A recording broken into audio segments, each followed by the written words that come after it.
তো বন্ধুরা আজকেও নাকি সরস্বতী পূজার তৃতীয়া আছে। তারপরে দেখো আমরা মানে কাছে দাঁড়িয়ে পাড়ার ক্যাম্পের ওই দিকে আর কি সরস্বতী পূজা। তো তারা বাইত কইছিল যে সকালবেলা যাই একটু বুকটুক সাজা দেওয়ার লেগে, তো একটু সাজাই দিয়ে এলাম বুকটুক। তো দেখো শুভ কিন্তু আজকে অনেকটা ব্যথা পাইছে জানো তো। সকালবেলা আর একটা ড্রেস পরে গেছিলো লাল কালার একটা পাঞ্জাবি আর সাদা শুজ, মানে দৌড়াদৌড়ি করতে করতে কার বাইত নাকি কি আনতে গেছে চাই ঢাউন নামতে একদম ফইরা একটু হালকা ব্যথাও পাইছে আর সুটও ছিঁড়ে গেল। তো তবুও মানে এত বড় ব্যথা পাইছে আমার কাছে একবারও কইছে না, আমার কাছে অনেকেই কইছিল।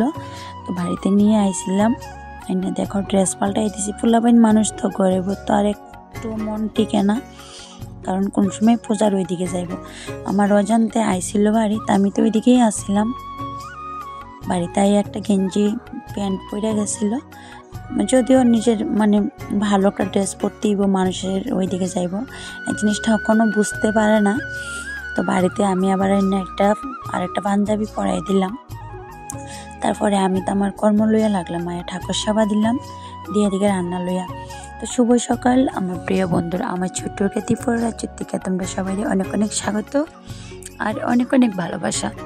বড়দেরকে প্রণাম জানাইয়া ছোটদেরকে আমার অনেকটা ভালোবাসা দিয়া আজকের ভিডিওটা শুরু করলাম। তো আশা করি বন্ধুরা তোমরা যেখানে আসো অনেক অনেক ভালো আছো, তোমরা আশীর্বাদে ভালোবাসাই আমরাও ভালো আছি। ঘুম থেকে ওইটা মানে যা রুটিন অনুযায়ী কাজ সব কিছু কিন্তু শুরু করে দিলাম। হয়তো পারে যে রান্নাবাড়ি কম, মা ছেলে দুজন বাড়িতে, শাশুড়ি মাও আজকে বেশ কয়েকদিন ধরে হয়েছে বেড়াইতে গেল আর তো আইসে না। তো দিকে রান্না করতে আসছি, কারণ পুজো আজকে অনেকটা সকাল সকাল হইয়া যাইব, তারপরে তো ভাত তো খাইব শুভ আসিরা। তো আজকে রান্না করতে আসছি পনির আলু তরকারি। দেখো পনিরটি আজকে জানি না কি লিগে একদম ভাঙ্গা যাইতেছে। তো এদিকে দেখো পনির রান্নার লেগে কিন্তু প্রথমে আলু সিদ্ধ করে ভাইচা রাখছি, আর যেভাবে আমরা মানে জিরা ধনিয়া আদা আদা সব কিছু ময় মশলা দিয়ে সম্বারটা দিলাম। এই সম্বারেই কিন্তু পনিরটি হালকা দিয়া লাইরা মশলাটা দিয়া আর যে জায়গাটাতে আমি জল দিয়া ঝোল দিলাম হইলে আমি জল দিয়া ঝোল দিছি না, এই জায়গাটার মধ্যে 500 গরুর দুধ দিয়া ঝোল দিলাম আর হালকা মিষ্টি তো দিলাম। তারপরে নামানোর সময় দিমু ঘি। তো কিন্তু আমার পনির রান্না একদম কমপ্লিট হয়ে যাব জানো তো। এইভাবে পনির রান্না করে খাইতে কিন্তু আমার অনেক ভালো লাগে।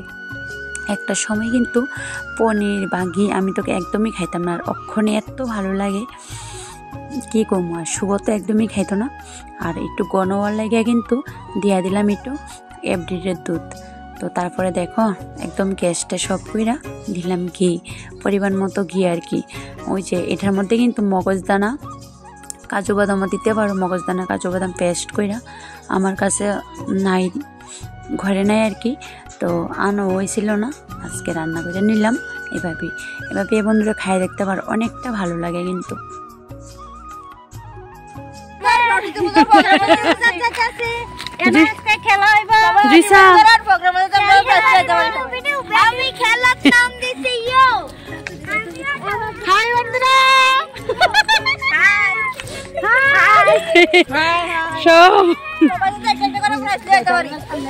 হ্যাঁ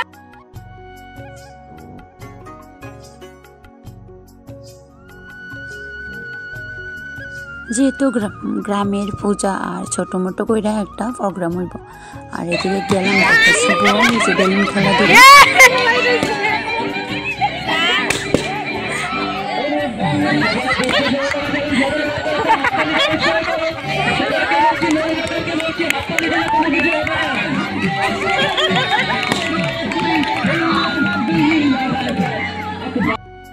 তো বন্ধুরা তারা প্রোগ্রাম করছে ঠিক আছে, কিন্তু প্রোগ্রামের পরিচালকটা কিন্তু একদমই হয়েছে না, মানে নিয়ম কারণ কিচ্ছুই জানে না। প্রোগ্রাম কীভাবে যে করে আমি এটাই বুঝি না জানো তো। মানে আমিও কিন্তু 10টা মোম জ্বালাইছিলাম, আর ফার্স্ট জ্বালাইছে 12টা, আর 11টা কিন্তু 11টা করে দুইজনে জ্বালাইছে। তারা আর কোনো কম্পিটিশান দিছেই না, জানি না কীরকম। যারা 11টা মোম ধরাইছিল তারা কিন্তু আরেকবার তারা দুজনের মধ্যে কম্পিটিশন হইল। যাই হোক এসব নিয়ে ঝগড়া লেগে লাভ নেই। আনন্দ তো আনন্দের প্রাইজ দিয়ে আর কি হইব কো, আনন্দটাই স্মৃতি হিসাবে থাকতে যাইব। তো এদিকে দেখো মোমো ধরাইলাম আর চেয়ার খেলাও দিলাম, আমার কাছে তো অনেকটা ভালো লাগে। যাই হোক কোনো একটা কারণে খেলা কিন্তু মাঝপথেই থামে গেল। আর ওই যে কইলাম খেলার মানে পরিচালকটা একদমই হইছে না ঠিকঠাকভাবে।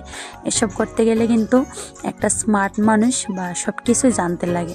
যাই হোক, গ্রামের তো সব কিছুই কিন্তু সব কিছু পরিবেশে কিন্তু মানায় নিতে লাগে। দেখো, আমরাও চেয়ার খেলাতে লাগলাম, কারণ আমরা যে উপরের কোয়ার্টারে আছি সবাই, আর আমরাও তো দুনোজা আছি, দুনোজাই মিলে কিন্তু সবাই লাগলাম। এই যে দেখো, আর আমি তো মানে ধামাকা খেলা দিছি জানো বন্ধুরা, চেয়ারের মধ্যে মানুষ হাঁটে না। আমি কিন্তু রাউন্ডটা দুইটা সেরেই দৌড়াই খেললাম। এই যে দেখতেছো কি দৌড় দিলাম। দেখা হইব পরের একটা ব্লগে। টাটা, আজকে এখানে শেষ বন্ধুরা।